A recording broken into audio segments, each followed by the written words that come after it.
Hello guys, welcome to Talkies Today channel. ఈరోజు big boss season 9 Telugu 12వ రోజు ఏం జరిగింది అనేది ఈ వీడియోలో మనం డిస్కస్ చేద్దాం. సో వీడియోలోకి వెళ్ళే ముందు మీరు మన ఛానల్ని ఫస్ట్ టైం చూస్తున్నట్టయితే ఒక లైక్ చేయండి, ఒక కామెంట్ చేయండి, అలాగే మన ఛానల్ని సబ్స్క్రైబ్ చేసుకోండి. చాలామంది మన ఛానల్ని సబ్స్క్రైబ్ చేసుకోకుండానే వీడియోస్ చూస్తున్నారు గైస్. మీరు సబ్స్క్రైబ్ చేసుకొని చూడడం వల్ల ఛానల్కి ఎంతో ఎంకరేజ్మెంట్గా ఉంటుంది. సో సబ్స్క్రైబ్ చేసుకుని వీడియోస్ చూడండి. ఇంకా లేట్ చేయకుండా వీడియోలోకి వెళ్ళిపోదాం. Let's get started. ఈరోజు హౌస్లో ఏం జరిగింది, ఎలాంటి టాస్క్లు ఇచ్చారు, ఎవరు హైలైట్ అయ్యారు, ఎవరు వరస్ట్గా బిహేవ్ చేశారు, ఎవరు బాగా పర్ఫామ్ చేశారు, లాస్ట్కి ఎవరు గెలిచారు, ఇవన్నీ చెప్తాను. ఇది చెప్పిన తర్వాత హైలైట్ పాయింట్స్ చెప్పి తర్వాత ఓటింగ్ అనాలిసిస్లో ఈరోజు ఎవరెవరు ఏ పొజిషన్స్లో ఉన్నారనేది చాలా క్లియర్గా ఎక్స్ప్లెయిన్ చేస్తాను. వీడియో ఎక్కడ స్కిప్ చేయకుండా ఎండ్ వరకు చూడండి. బలంగా ఉండి తోసేసి కొట్టేసి అరిస్తే గెలవరు, ఇక్కడ నిజాయితీగా ఉండాలి. డబుల్ టైము డబుల్ ఫేస్ వద్దంటూ లేటెస్ట్ ఎపిసోడ్లో తనూజ కన్నీళ్ళు పెట్టుకుంటూ చెప్పిన మాట ఇది. నిజానికి తను బాధగా చెప్పిన బిగ్ బాస్ విషయంలో ఈ మాటలు మాత్రం నిజమే. ఎందుకంటే మీరు అక్కడ ఎన్ని ఫేస్లైనా చూపించవచ్చు, ఎంత కవరింగ్ కోటింగ్ అయినా కొట్టచ్చు, కానీ ఆడియన్స్ మాత్రం చూసేది నిజాయితీని, క్యారెక్టర్ మాత్రమే. అందుకే ఆటలో ఎలా ఉన్నా మాట విషయంలో చాలా పద్ధతిగా హుందాగా ఉండే సుమన్ శెట్టికి అంతగా లైక్ చేస్తున్నారు ప్రేక్షకులు. లైక్ చేయడమే కాదు, హౌస్లో సుమన్ శెట్టి జోలికి వస్తే ఎవరైనా బయట సోషల్ మీడియాలో తగలబెట్టేస్తాం అనే రేంజ్లో మీమిస్ పోస్టులు చేస్తున్నారంటే సుమన్ శెట్టి క్రేజ్ ఏంటో అర్థం చేసుకోవచ్చు. సుమన్ శెట్టి గారు నిజాయితీగా ఉన్నారు, ఆయన అమాయకత్వానికి అభిమానులు ఉన్నారు, ఆయన ఆట కూడా ఇంప్రూవ్ అయ్యింది. అయితే ఇప్పుడు గత 2 రోజులుగా ఇమ్మాన్యుల్ గ్రాఫ్ కూడా చాలా పెరిగింది. నిన్న కెప్టెన్సీ టాస్క్లో ఇమ్ముని అన్యాయంగా పీకేసి డెమాన్ పవన్ని కెప్టెన్ చేసిన రీతు చౌదరి మరోసారి అదే తప్పు జరిగింది.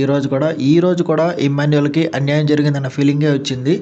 లాస్ట్లో రాము రాథోడ్ హౌస్లో ఓనర్ కావడానికి అర్హత సంపాదించాడు. ఈరోజు ఓటింగ్ అనాలిసిస్ ఎలా ఉందనేది ఇప్పుడు చెప్తాను, జాగ్రత్తగా వినండి. చాలా చేంజెస్ జరిగినాయి ఈరోజు ఓటింగ్ లిస్ట్లో.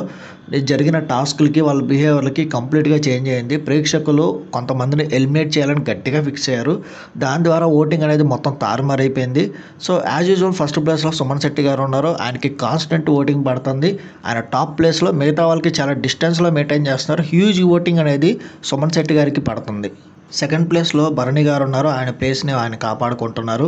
ఆయనకున్న సీరియల్ అభిమానులు కానీ, ఆయన బిగ్ బాస్లో ఆయన ఎట్లా ఉంటున్నారనే ఆయన ప్రవర్తన కానీ ఆయనకి ఓటింగ్ పెరుగుతూ వస్తుంది.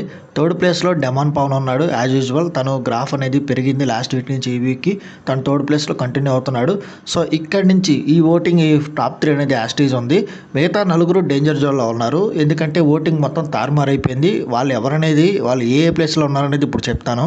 మిగతా 4 కంటెస్టెంట్స్ మాస్క్ మ్యాన్ హరీష్, అట్లాగే మర్యాద మనీష్, ప్రియా శెట్టి గారు, ఫ్లోరా సైని గారు, వీళ్ళు 4 ఒకే టైప్ ఆఫ్ ఓటింగ్లో ఉన్నారు. వీళ్ళల్లో పోల్చుకుంటే హరీష్ గారు సేవ్ అయ్యే అవకాశం ఉంది. మాస్క్ మ్యాన్, మిగతా 3 ప్రియా, మర్యాద మనీష్ అండ్ ఫ్లోరా సైని మధ్యలోనే ఎలిమినేషన్ ఉండబోతుంది. Big Boss team mostly audience చేసే ఓటింగ్ ద్వారానే ఎలిమినేషన్ ప్రాసెస్ అనేది 99% చేస్తారు. ఎప్పుడైతే ఒక కంటెస్టెంట్ కావాలని గట్టిగా కోరుకున్నప్పుడు మాత్రమే ఆ ఓటింగ్ ఈక్వల్గా ఉంటే మాత్రమే వాళ్ళు నిర్ణయం తీసుకుంటారు. ప్రస్తుతం ప్రియా శెట్టి గారు ఎలిమినేట్ అవ్వాలని ఆడియన్స్ విపరీతంగా ఫ్లోరా సైని గారికి ఓట్ చేస్తున్నారు. దానివల్ల ఫ్లోరా సైని సేవ్ అయిపోయి ప్రియా శెట్టి గారు కానీ మర్యాద మనీష్ కానీ ఎలిమినేట్ అయ్యే అవకాశం ఉంటుంది.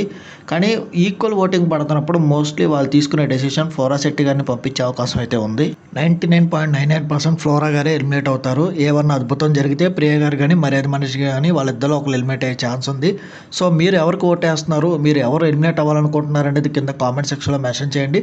అట్లాగే టాస్క్లో ఎవరు జెన్యున్గా ఆడుతున్నారు, ఎవరు వర్స్ట్గా ఆడుతున్నారు అనేది కూడా మెన్షన్ చేయండి.